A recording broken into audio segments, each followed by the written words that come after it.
Welcome to another episode of the Fight Insight podcast. We're the podcast that brings you all the latest news, updates, and analysis from the world of mixed martial arts. Today, we're going to be diving deep into the world of MMA. We're going to be discussing the ups of BKFC. Fucking love it. The downs of, I'm going to slaughter his name, Francis Ngannou. Is that okay? Yeah, close enough. And the rise of a future Canadian star. Now sit back, relax, and get ready for an action-packed episode of Fight Insight. Tim, hit it. Ladies and gentlemen, this is the Fight Insight podcast. Let's talk. That name gets me every time. I'm sorry. Francis Ngannou. All right. Our guest today is set to make her pro MMA debut at FLA 9. That's Fight League Atlantic 9 this Saturday, May 6th. Hailing from Prince Edward Island on the east coast of Canada, known for Green Gables, golf, gorgeous sandy beaches, lobster, mussels, and oysters, this university hockey player got tired of beating people up on the ice and being forced into a box. So now she's chosen to willingly enter a cage and beat people up there. Everybody, please welcome to the podcast, Maria Clinton. Hey, guys. How's it going, Maria? Good. How are you guys? Good, good. Thank you for joining us. This is your fight week. Yep. Yeah. Are you super pumped for this? Yeah, I'm ready to get in there. Pro debut. Yeah.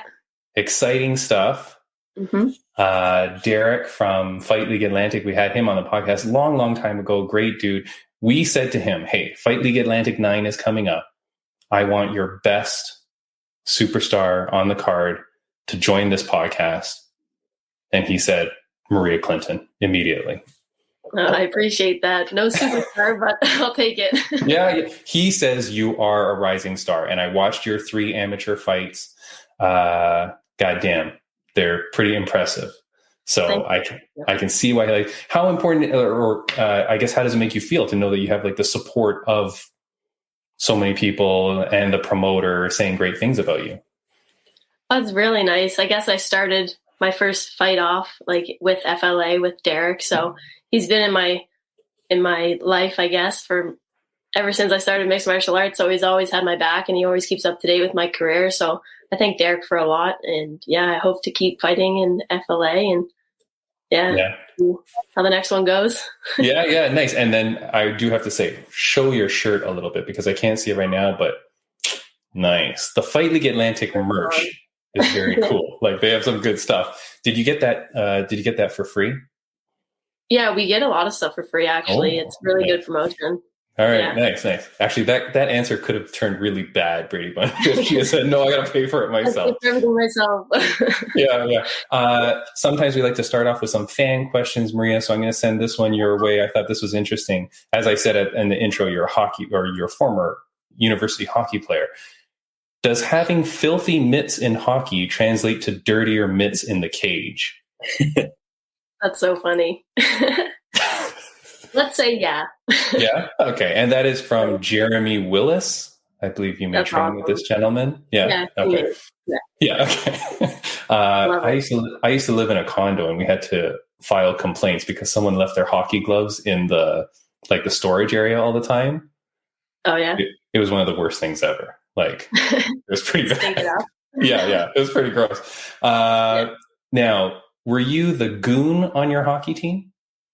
It's actually funny because I really wasn't. I was never chirping anybody. I was never in the mix. And then, once I got out of hockey, I was in mixed martial arts. So everyone was kind of like, what happened there? But I was never the goon. No? No. So then why the transition? How did it come from hockey to MMA? I guess it just, in hockey and all sports throughout my life, I just wanted to be the best I could be. So I wasn't out there trying to beat people up in hockey because I want to score goals and stuff like that. And then after hockey, I was just kind of looking for something to keep me active, maybe a team kind of thing. So I started with jiu-jitsu, and then I seen that there was other classes going on. So I joined all that, and then I'm here.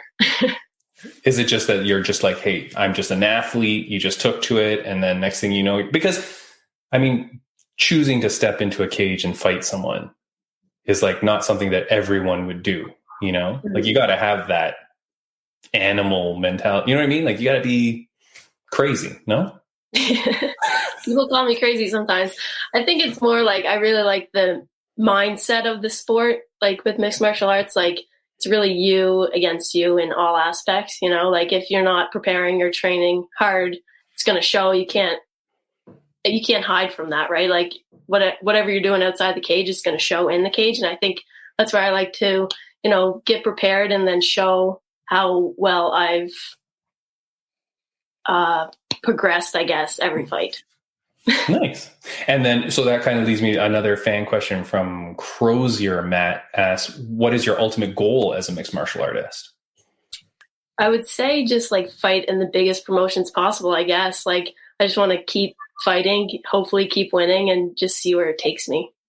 Nice. That's crazy. So this isn't just for fun while you do your job as a whatever it is that you do. This is like serious. You're legit going into this. You're going to be the next big thing, right? Oh, I mean, I hope. I want to. Yeah. I take it pretty seriously. Yeah. Okay, nice. Well, we hope too, because like the whole reason we have you on is because we got to get you before you're UFC champion, and then you ignore us. So we get you now. And then when people look up, who the hell is this Maria Clinton? They'll find our podcast. You know, that's the idea. This is a question. You're in Prince Edward Island. So for our fans across the world, they might not know, but that's on the east coast of Canada. Beautiful area. The question is, what's it like being from PEI, such an amazing place in the summer and so awful in the winter? And that's from Derek from FLA. Yeah, he knows what's up, then. It's awful in the winter. There's nothing to do, you know, small population, but the summers are very nice. There's lots of beaches, beautiful weather, great food, everything else. So just got to get through the winter. Yeah. So what is so what do you do in the winter then? Is it just go train? Like you just got nothing to do but train now? I'm in school, but it's online, so I don't have to actually go to class, which is nice. So right now I'm just, you know, doing that and training. So it's pretty good combo right now. Cool. And what do you do in school? I'm in school for counseling. Oh, that's what I just went back for. So nice. Good for you. Yeah, very cool. So when I'm looking you up and I'm looking at your fights, and everybody should be searching up Maria Clinton, I'm going to put your Instagram banner down along the bottom of the screen. It's at Maria Clinton 71, right? Yeah. What is the 71? It was my hockey number. Nice. And what's the reason for 71? Well, my favorite number was 91, but when I joined the team, it was taken. So I had to go with 71. And I stuck with it. Nice. That happened to me when I was playing soccer. When I joined a new team, someone else had my number. And I was like, what the hell? And then we had to fight for the number. Not like fist fight, but like I forget what we had to do to get the number. I got it though. So I was number 10. I was looking for your at your fights, and then I'm like, okay, like what's Maria's nickname? There is no nickname for Maria Clinton. Obviously, I think it should be President. So then they'll go Maria President Clinton. That would be pretty cool, you know. Like how come half the crowd will cheer, half the crowd will boo? How come no nickname, Maria? I've thought about it before, I guess, but just nothing came to me. So I think that it's just going to be like in the moment, someone's going to say something. I'll be like, oh yeah, that's it. All right. Brady, off the top of your head, nickname for Maria Clinton. This is going to be hard. Off the top of that. I know, because nothing rhymes with Clinton. You know what I mean? It's like so hard. Maria Hard-Hitting Clinton. I went to my new best friend, Chat GPT, and I said, what is a nickname for an MMA fighter named Maria Clinton from Canada? And it came up with, and I like these, the Maple Mauler. Oh, okay. Not bad. The Northern Hurricane. Mm. No, pass. The Queen of the North. Oh, I like maybe. that. Maria does not look too impressed. And the last one, the Canuck Crusher. Oh, sounds like Vancouver Canucks. No. Yeah. Oh. Leafs fan. Oh, that's a big boo. Okay. Well, hey, I'm in Toronto, so thank you for that. Okay. So no nickname for Maria right now. Talking about your fight coming up, you've got a fan that asks, "What is your favorite way to end fights?" Anyway, I mean, my last fight was my first stoppage, so I'm looking for another one, my next one. So anyway, I can get it, I guess. Now you train at Henzo Gracie PEI, and like you said, that was your first foray into martial arts was Brazilian Jiu-Jitsu. Can I ask what belt you are? Blue belt right now. Oh, nice. Okay. But your striking looks very, very good. Like, you're very aggressive. That's what I appreciate. For people that are not watching on audio. Oh, see, Brady Bunch, I mess it up every time. For people that aren't watching this podcast on video, Maria is a strawweight.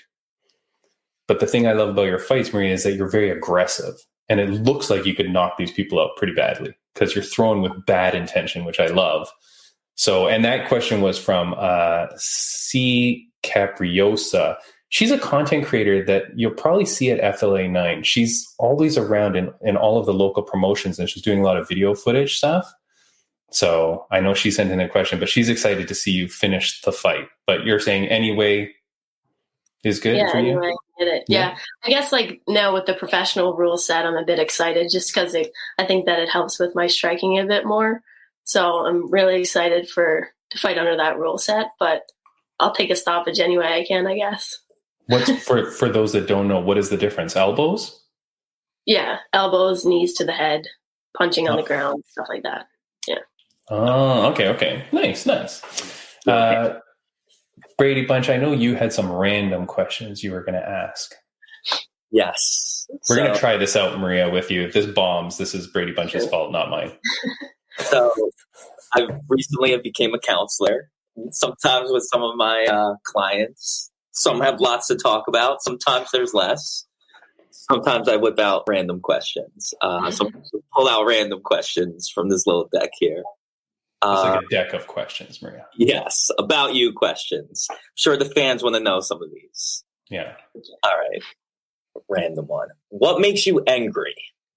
And how do you behave when you're angry? Oh, God. Making me think. I feel like I don't get angry too often, like I really am big on like my mindset, my mentality. So try not to let external things, really get to me. But I guess if I'm angry, I definitely want to be by myself and just like calm down. All right. I get that. That was probably like, I could have answered that for Maria. Just meeting Maria this little bit of time, I'd be like, I don't think Maria gets too angry. Like you look like a pretty calm, relaxed person, Maria. All right, next question, Brady Bunch. Do one more. Let's see what else we got. All right. If you could instantly attain any 3 skills, what would they be? Oh my God. Curveballs. Oh my God, I'm stuck. I don't know. Yeah, that's a lousy one. We did that in our practice run. Okay, pick an easier one. All right. Yeah, pick an or not. Well, these are random, but that is a bad one. All right, pick another one. You know what? I'm finding a lot of bad ones at the moment. Okay, while you're looking for one, I will go with this one that was another one submitted. What does gumbutener mean? I don't know. Really? You don't know? This was submitted from Derek from Fight League Atlantic as well. What does gumbutener mean? No? That doesn't mean anything to you? Maybe a typo. Was it a typo? I don't know. That's what he said. Okay, and I didn't even look it up because I was like, I'm not looking dumb. I know this. I don't know that. Yeah. Did you know that I was looking up as well, Maria, as you become more and more famous, like I said, I think it's pretty easy to become the most popular person in PEI. Because I was looking it up and this is what I saw on Google. Everyone's photo is black and white. Funny. So Maria, I don't know. Like if you had to say, like, who's the most popular person from PEI that you know? Or like Most popular? like My there's no cousin like Ben. My cousin Ben, who actually got me into mixed martial arts, is living in Nashville right now, and he's doing pretty good. He's a singer. Oh, nice. Okay, cool. Yeah. All right. Maybe. Well, hey, look though, I think you can be at the top of that Google list. Like maybe even just with one professional win, I think you might make it up there. Like get it out of the black and white. Yeah. At least someone in a color photo. All right, Bradybunch, what you got? You got one more? All right, I'm going to throw out two questions. One's a silly one from the deck. One is just out of curiosity. You're clearly a hockey fan.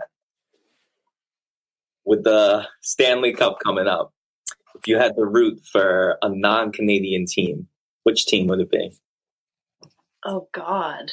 I was like, Leafs all the way. I'm a hardcore Toronto fan.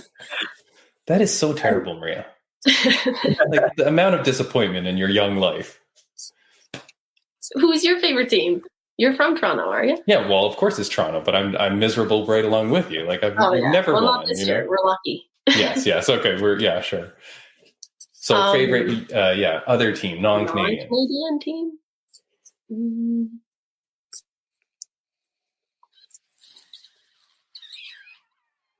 Not Florida. All right. You know what? I'll almost take that. We know who you hate the most. Yeah, there we go. That's my least favorite favorite Florida because we play them next. All right. Bradybunch, last question for you, and then I'll do my last one.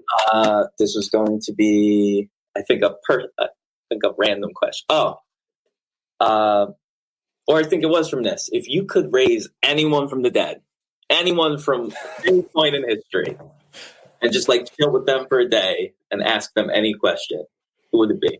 Why are they so hard? I've never got asked that in my life. Because we don't want to ask the same boring question. Yeah, we don't want to ask you like, how do you like blah? Yeah. God, I'm thankful that like everyone I want to talk to is alive. Dead or alive, I can talk to anyone. Okay, yeah, dead or alive. Yeah, dead or alive. Complicating this. I'd like to talk to in person.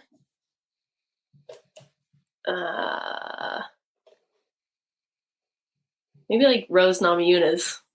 Nice. Yeah, we're on the fighting podcast. I'll do that. Okay, hold on. Wait, what did you say? On the what?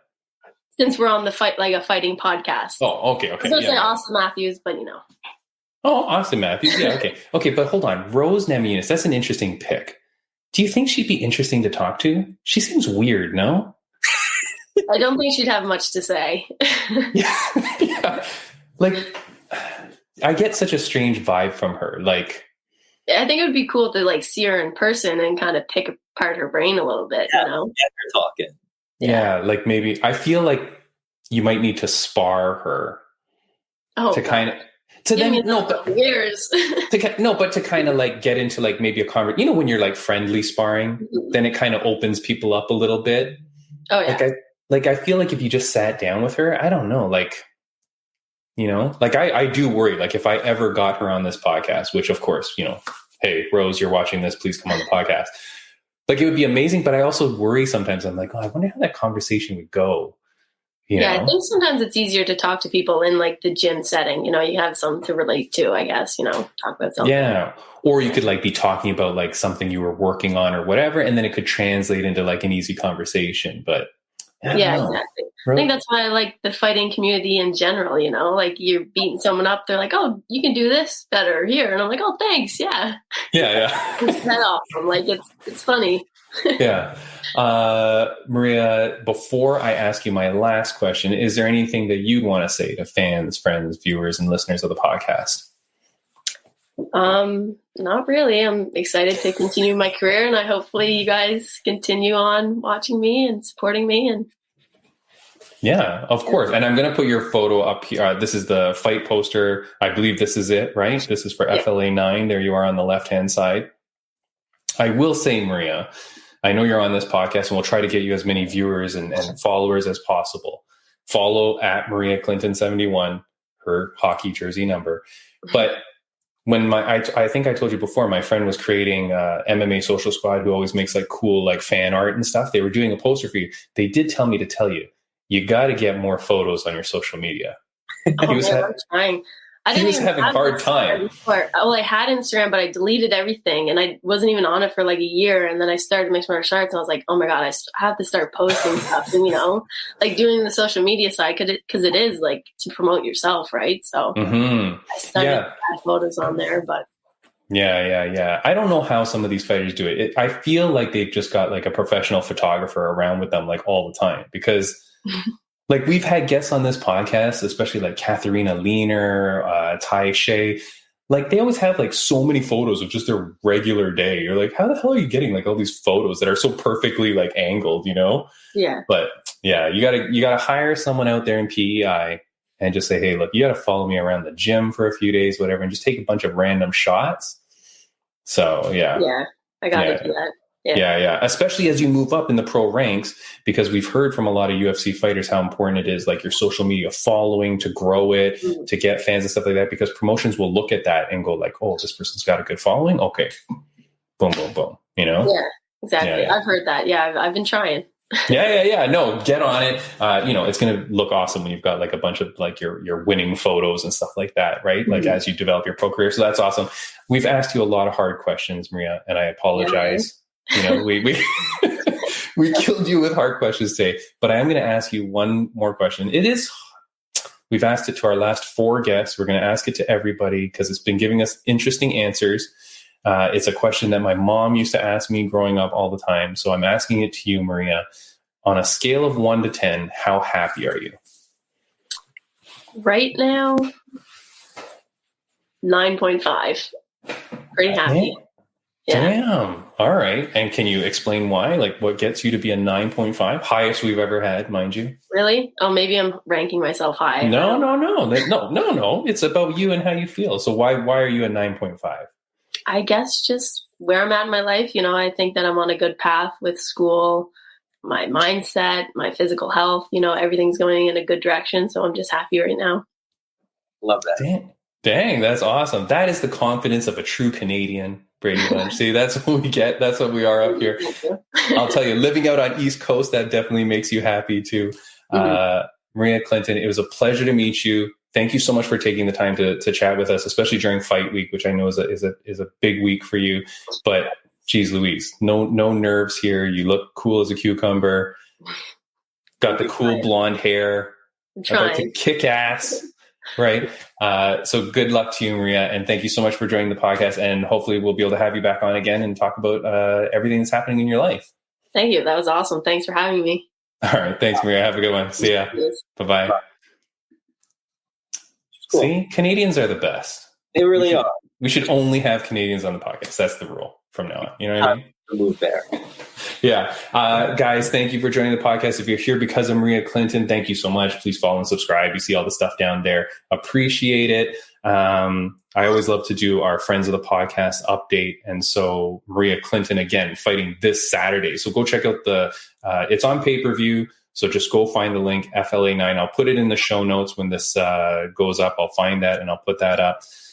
Friends of the Podcast update. I want to give a shout out to Rageworks Podcast Network. We're a part of them and they always support the show. So thank you so much. Check them out at rageworksnetwork.com. I was on the Media Virus podcast. So that was a cool podcast. If you want to hear about me and some of my experiences with different guests, you can check that out. Jenna Bishop, obviously the superstar, we've had her on twice, Bellator fighter. She just posted today that she's ready for a fight. So I don't know if that means that Fight News is like on its way, but she's probably one more fight until she has to get that title, right? So, and I'm very excited for her. Love Jenna Bishop. Chelsea Chandler, UFC, Stockton Zone. She finally announces that she has a fight July 15th against Norma Dumont. That's in the featherweight division, and this seems to be a title eliminator. I think everybody's going to believe whoever wins this fight gets to fight Amanda Nunes for the title. Is that really what you're thinking? It has to be. Otherwise, why do you have this division? You know what I mean? Like, you got to let these people fight for something. You saw they have Chelsea ranked 14th. Yeah. Her ranking, she wasn't ranked before, right? She moved up. Yeah. Okay, so she moved up into the rankings. I believe that's because of her excellent appearance on our podcast. I think so too. They said, "Oh, damn, you're so cool. Okay, put her in 14." Yeah. So Chelsea Chandler, she's the best. She talks so much shit about everyone. I love it. I can't wait. Now that we know her personality, I'm going to be dying to look at her interviews and her fight week stuff that she'll post, right? Because I want to see if she really like just catches people's attention and like catches people's eye. You know what I mean? You have to. If you're in that featherweight division, you better friggin' do something to make people want to watch you and want you to get that title shot. Yes. So it's a biggie. Yeah. She takes out Amanda. That would be so dope. Can you imagine? That'd be so awesome. And then she comes on our podcast with the title.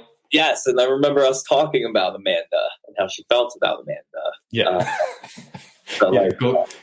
Go check out that podcast if you didn't see it. I'll put that one up at the end if I can remember to do that. So it's just an easy click for you if you're on YouTube. Next week on the podcast, fresh off his win last week at UFC, off 3 days' notice, making his UFC debut, Marcus the Maniac McGee. It's awesome. Cool dude, and trains at the lab where our friend Brian Bam Bam Barberina used to train. He's coming on the podcast next week. So very excited to talk to a guy who on 3 days notice shows up at the UFC, fights, second round stoppage, performance of the night bonus, 50 G's. Life could not be better for this dude. And he now earns a spot on the Fight Insight podcast. Right? I mean, holy moly, this guy's life could not be better. Brady Bunch, let's talk about 2 things, I guess, that we're going to try to talk to. We've got some decent time now. We'll go with the BKFC event first. Is that okay? Yeah. Okay. So if you did not watch BKFC 41 or whatever the hell it was on the weekend, you're insane. You totally dropped the ball if you did not watch it. Here is the President David Feldman after the event. Great fucking night for BKFC and the sport and the fighters. It was unfucking believable. This dude is on cloud 9 after that event. It could not have gone any better. Right? Not at all. No. Crazy night. The Ben Rothwell fight was incredible. The Christine Faria fight where she defended her title was amazing. The Chad Mendes and Eddie Alvarez fight, insane. Yes. And then the goddamn Mike Perry, who was killing the promos all week. Look at that photo. God damn. Like, so cool, this dude. He is killing it with the promotion and everything like that he's doing. Puts on an incredible performance. So there he is, beats Rockhold. And then Conor McGregor comes into the ring, cuts one of the best promos for that promotion. I don't know if they paid him. Did you hear if they paid him? I didn't hear anything about him being paid. In fact, if anything, I think I saw Feldman talking about like, hey, he came all by himself.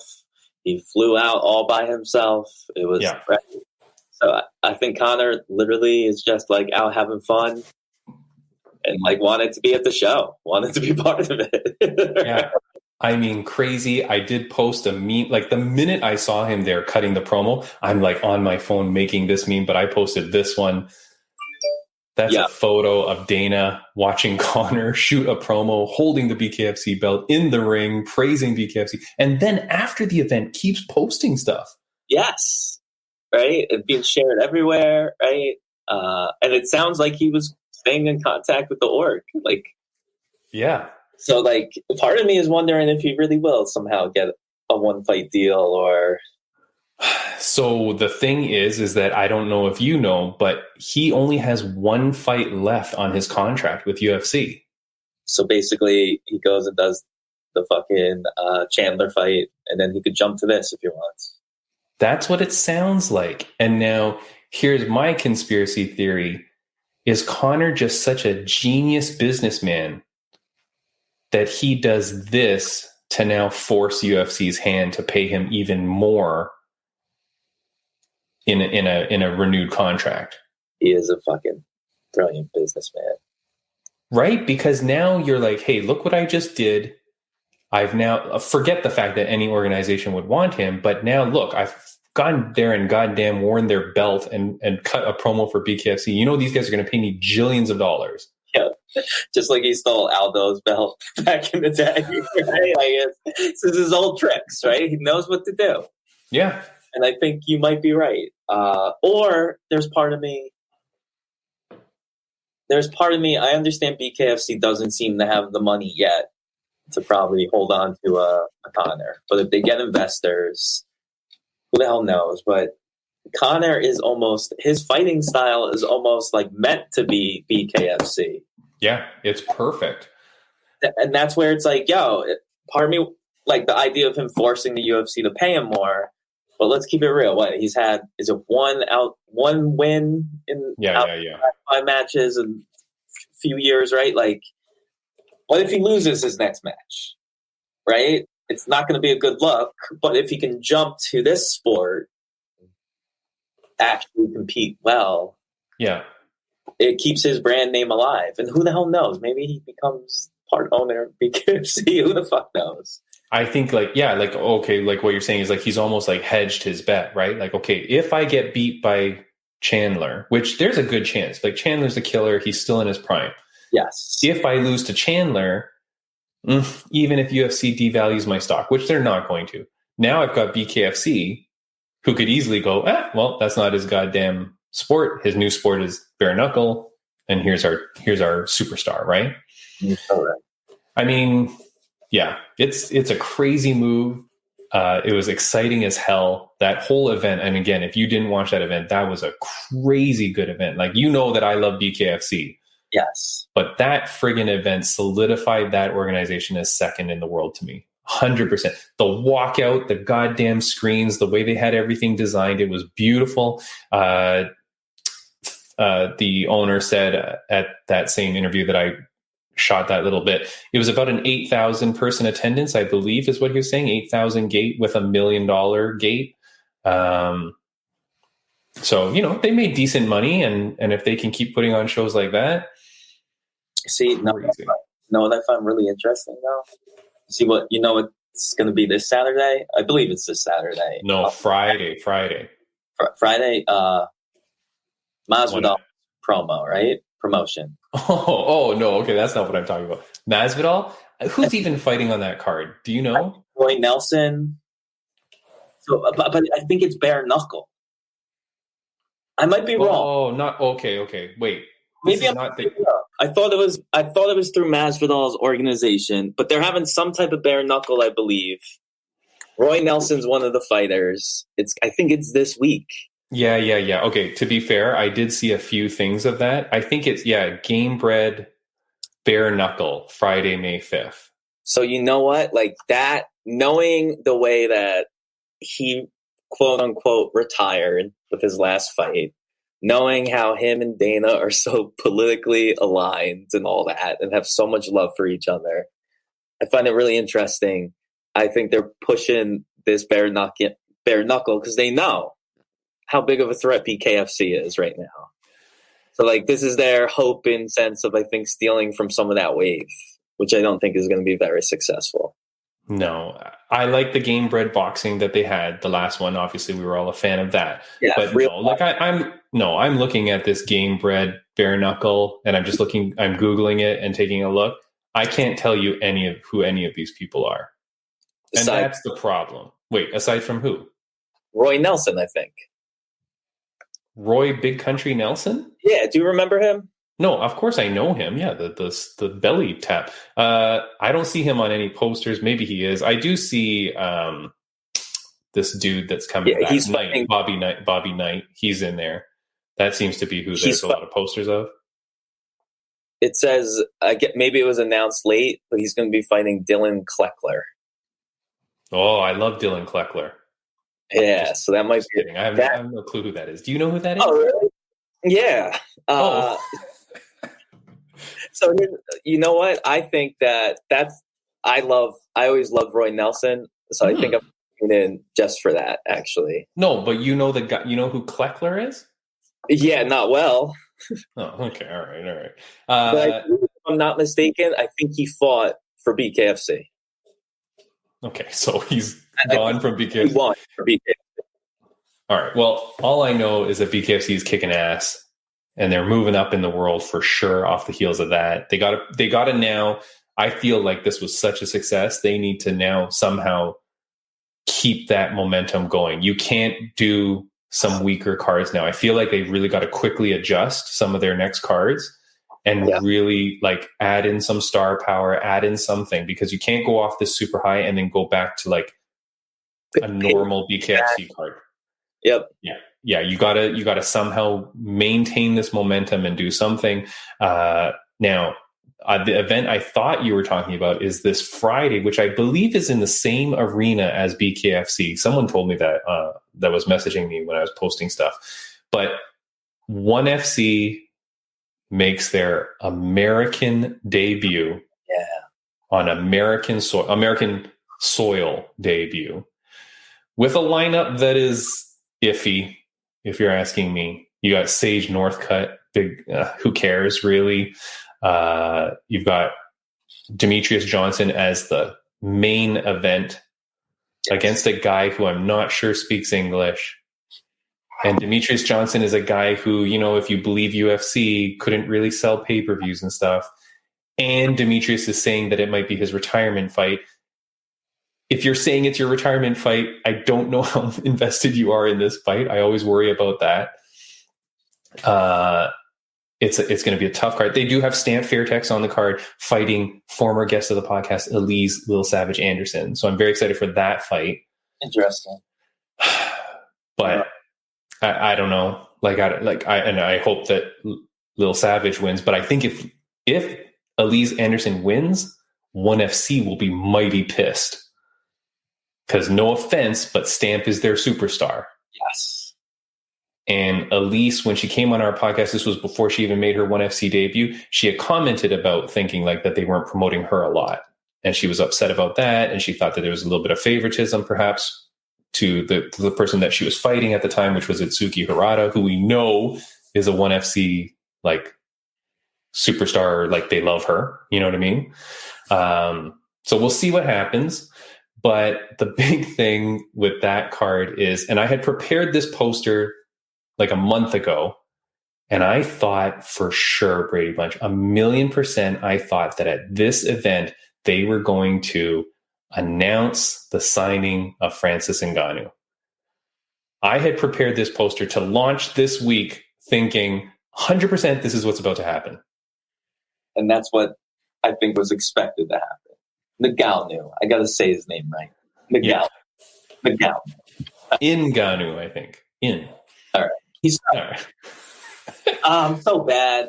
That's what I fought in New York City for so long. Oh my God. I always felt bad mispronouncing a kid's name. I got to get better. But to go back, what do you think he did? Because when they talk about them not picking him up, it sounds like it wasn't financial.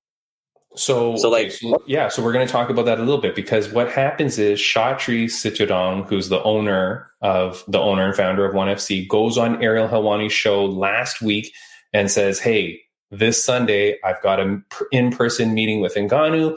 We're going to be making our final offer. He talks about it. Sounds like kind of positive. We had heard that I think BKFC and Bellator had both kind of made comments that they were no longer going to be making offers, that it wasn't going to work out, right? I thought Bellator was a really good place for Ngannou, really.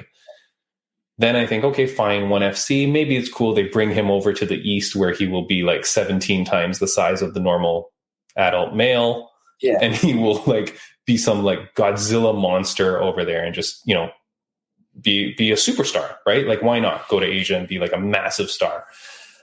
So Shatri says, we're going over, we've got a meeting, blah, blah, blah. Then on, was it maybe Monday morning, news starts to hit everywhere with a statement that Shatri puts out. And I'll play a quick little video. And this was a part of the statement that's made. After careful reflection, we decided not to submit our final offer. Francis is a good guy and a good champion. I wish him continued success and happiness. At the end of the day, he added, I didn't feel that Francis and I were fully aligned on non-financial terms. So there you go. So now Shatri goes out on Monday and publicly announces that we're out of the Francis Ngannou business. Ariel then has, and that was Ariel Helwani on the MMA Hour. Ariel then has Ngannou released, I think it was today, the day we're filming it, releases some messages that he went back and forth with Ngannou about. Ngannou says, hey, I was transparent with Chatri when I met him that I've already got a verbal offer / agreement on the table with another promotion. All right. Doesn't say what that other promotion is, but says I've already got an agreement there, but they still have the chat. And that's what happens. So, the only other promotion that exists that we can think it would be PFL. Yep. I mean, $1 billion right now, if you can name a PFL heavyweight. Nope. Million, you just lost $1 billion, Brady Bunch. That could have changed your life. That offer was valid. Nobody. If you're watching this podcast, leave a comment without cheating. Leave a comment of any PFL heavyweight. I'm trying to think. Is there any other organization that it could be? I don't think so, right? No. There's no other organization that's going to pay him or whatever. So the issue here is,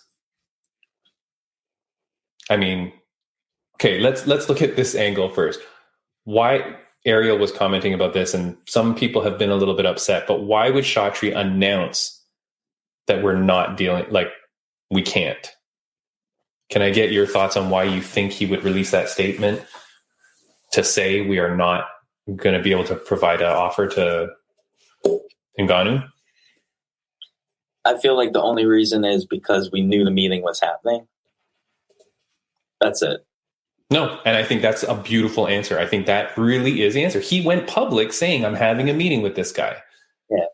So if you know it's not happening, why let people think things? So I feel like it was a proper business move to go out and say, hey guys, sorry, we're not. And he says very complimentary things about Francis. Yes, I think he's a good guy.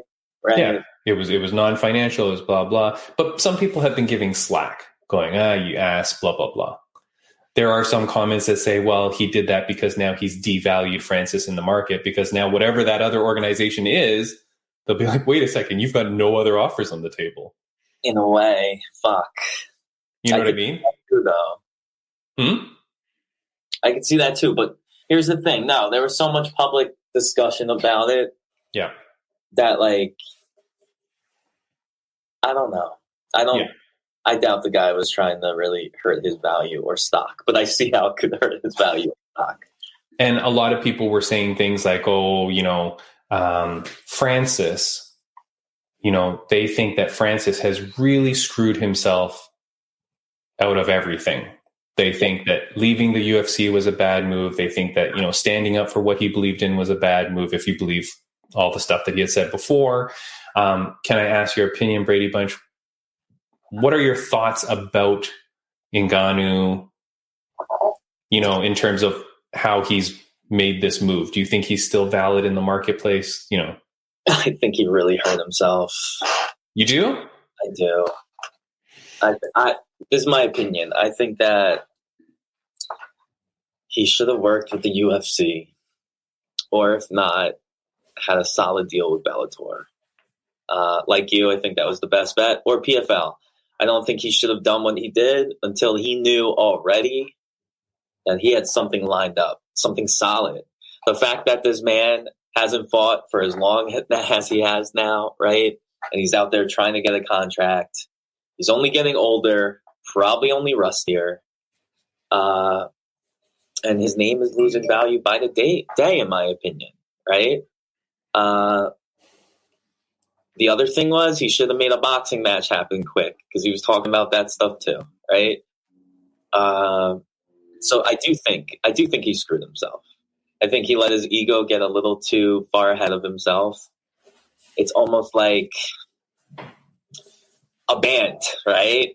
When a band is pretty successful and there's that one band member that's like, hey, I don't get enough respect for my talent as this drummer or whatever, or the bassist, and then they try to do their own side project. we never hear about them again, or we hear they bomb, or maybe they come back down the line, right? He's not going back to the UFC, right? He screwed himself. He left the band that gave him a platform, made him a name. That's my opinion. I think. Yeah. So the label that I made for this discussion was Ngannou. Exactly. I'm trademarking that, by the way. Ngannou. I'm trademarking that. Hashtag Ngannou. Yeah, you see that a lot. You see that people are thinking that he's really blown it and that he's done. I mean, I like to believe that the guy is a nice guy and he's a good guy. He was standing up for what he believed in. And regardless of not having an agreement already out there, he took the stand to say, no, I'm going to stand up for what I believe in. And or I don't like dealing with this promotion and I just want out. So I'm going to say some lofty goals. They'll say no, and then I can walk away. Yes. I don't blame him for this. I think now, though, it sucks that he hasn't got something quicker. But I hope he makes some good money. Someone said that they saw something where he said he needs to be borrowing money from people. I'm like, this dude hasn't financially planned at all. I believe it. Shit. Yeah, I believe it. I mean, if that was the case and you had no money, then you should have taken at least one fight with UFC for $8 million. Yes. Then go sit back and relax. Yes. And just think about it, because as he's not fighting, what sponsors is he getting, right? When you're an active fighter, those deals come along. As long as you're fighting, right? He literally took him, what income is coming in each week, right? Yeah. Going back to the music industry, the number of people, they get a nice upfront chunk of money from a record label. Yes, they tour the world and they're successful. They don't have a penny in the future. Yeah. So it's interesting. It's interesting what's going to happen to Ngannou. I don't know. But I do believe that Chatri didn't do anything in any ill will. I think Chatri's statement was simply like you said. I think it was just to clear the air so that his fans or investors or whatever would know where ONE FC is headed. It's a tough one, but I don't think Ngannou made a mistake. I think Ngannou is doing what he has to do, and hopefully he lands with PFL, which I guess. All I know is that then my PFL upper deck cards might be worth a little bit more if PFL grows in value. I still haven't opened these, so. I have a question. Yeah. Remember we spoke about PFL and isn't Jake Paul supposed to be making his MMA premiere? There's been no mention of that. No. Ever since Jake Paul even released that video saying that he's the head of talent relations, whatever the hell that was. Yeah. Zippo. No, I mean, I haven't seen anything with Jake Paul with that. So it makes me wonder, did they back out on that deal? Him losing to this other guy in the boxing match, did that screw that for him? Is where he does not have the skills for MMA yet, and he's secretly training behind the scenes, and in 2 years, But even so, you need this guy to be out being the public face of your company. You need him to be doing something to make the value. And PFL,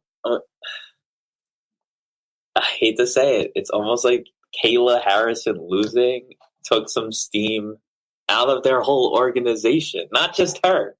It's we were hearing about them. They were building up. Kayla Harrison losing, Hurricane Shane Burgos losing on his debut. Yes. Wasn't there another UFC guy that lost in his debut? Was it Magic Marlon Moraes, I think, might have lost in his debut? It is not good when you sign these guys that are former superstars or superstars with other organizations. They come in and lose. Yes. It's well, shit.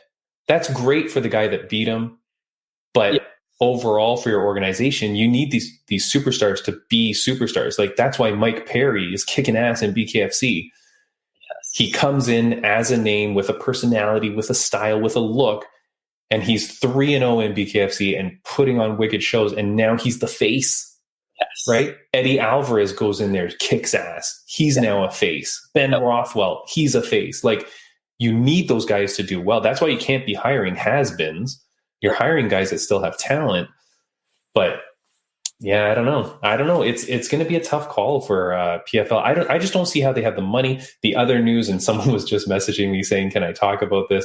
But PFL apparently looking to buy Bellator. Really? I don't know. I'm getting mixed messages on that. I've seen posts about that. I thought PFL had some secret funders behind them as well. So maybe this is true. But then what are you going to do? You're going to buy Bellator? Like, here's the thing. You do that and you've eaten up your own competition that was making you better. If PFL buys Bellator, all that happens is PFL is the new Bellator. Like, you're just the new number 2.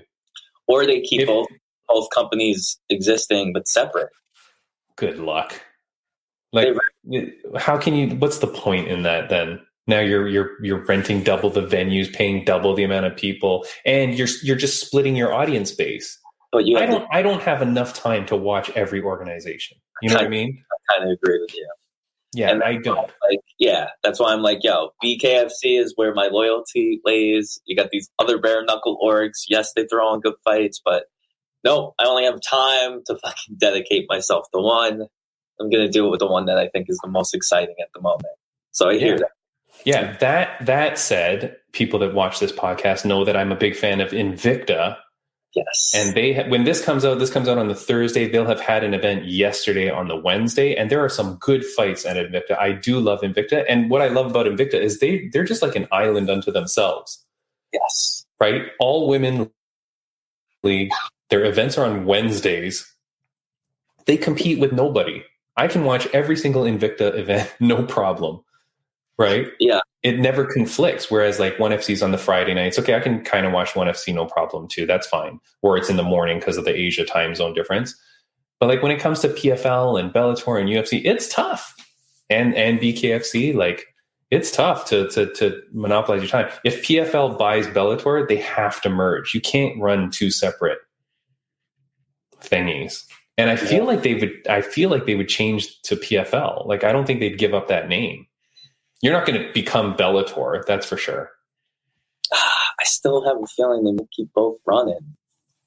I'm trying to know other organizations. And here's the other thing. We don't want PFL to buy Bellator because it also reduces the amount of contracts available in the world for fighters. That's true. Right? Like, if Maria Clinton becomes the superstar that she is now destined to be, it's good if she can go, oh, I could go to Bellator, oh, I could go to PFL, oh, I could go to UFC. Like, if she has options, if these two organizations just eat each other up, there's no point in that. So for fighters, you know? But I don't know. But interesting.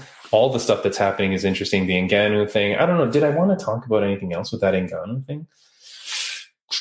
Chatri statement. Why does he put it out there? Francis, he's transparent about a new deal. Oh, why? Here's the next point. Why did Francis take the meeting if he already had the, let's say, gentleman's bet with X organization? Bradybunch, why would he take the meeting? Just to hear, maybe to be just straight up and honest, but also to hear, are you guys willing to allow me to maybe do this thing and also work with you guys? Or what numbers do you have where maybe I won't do this thing? Yeah. And maybe just honestly, it makes me wonder who reached out to who to set up the meeting. You know? Either way, again, we are 100% simpatico here.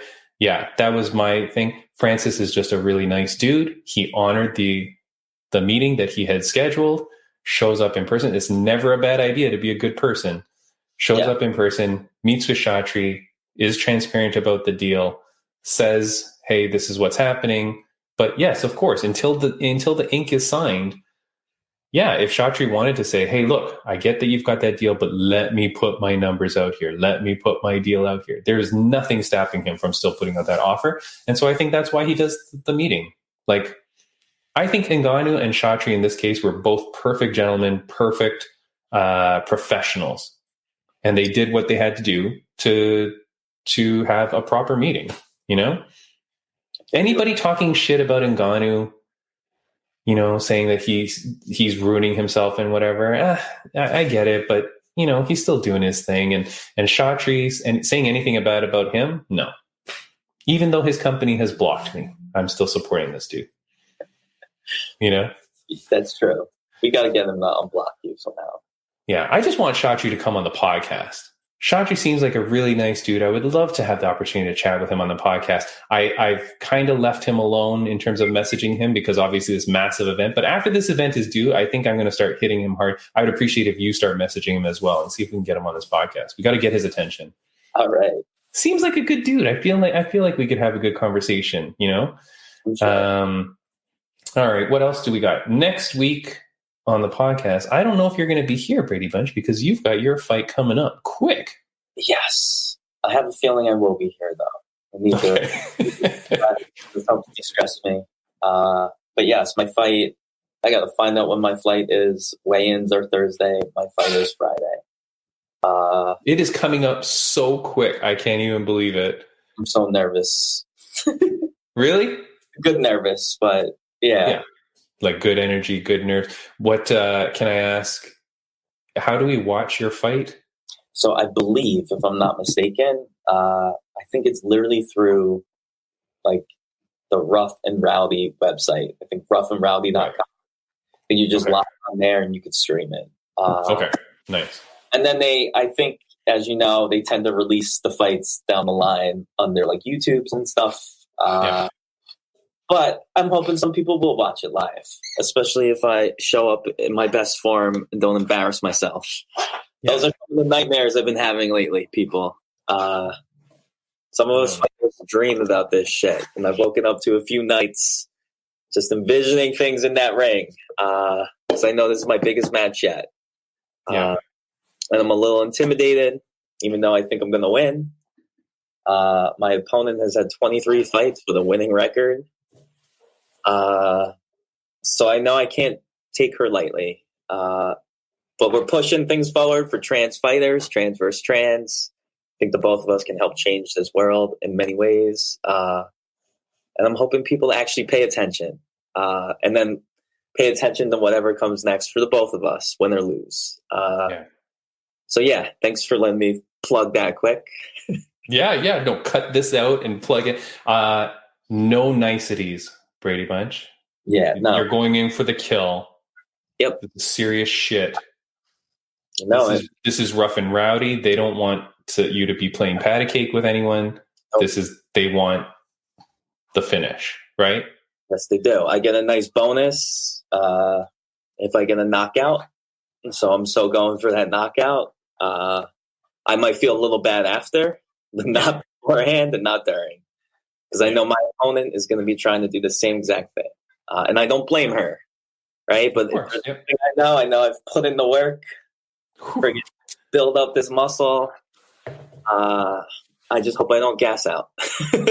No gassing out. So all the best to you. If for some reason we don't see you on the podcast next week, obviously, good luck. We'll all be supporting you like crazy. Any promo you do, don't forget to tag us because then we can share it and all that too. We'll keep everybody up to date with like how to watch. But I think, I agree because our former guest, Sarah Ferrugia, when she fought for Rough and Rowdy, I think you just go to the Rough and Rowdy website and then everything just goes through there. Like you don't have to go through Fight Pass or pay-per-view, whatever. Like you just go through the website and figure it out. That's the same, I believe, for Fight League Atlantic if you want to watch Maria Clinton's fight, which is going to be a great fight. I really hope the best for her. Her answer to that, "Are you happy?" That was a good one. She gave a good answer.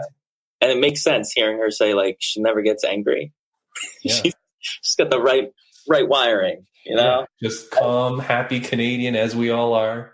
And that probably helps in a fight. I mean it. Because listen, sometimes you get angry in a fight and you do stupid shit.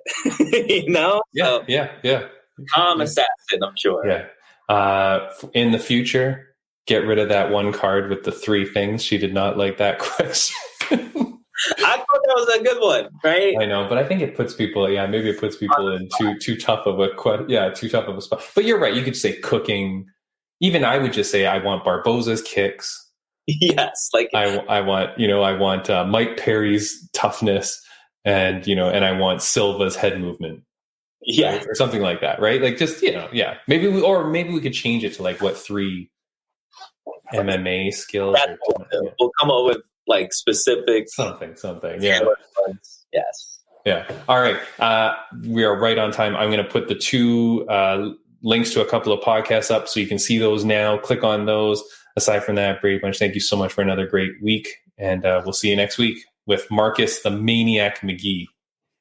Have a good one.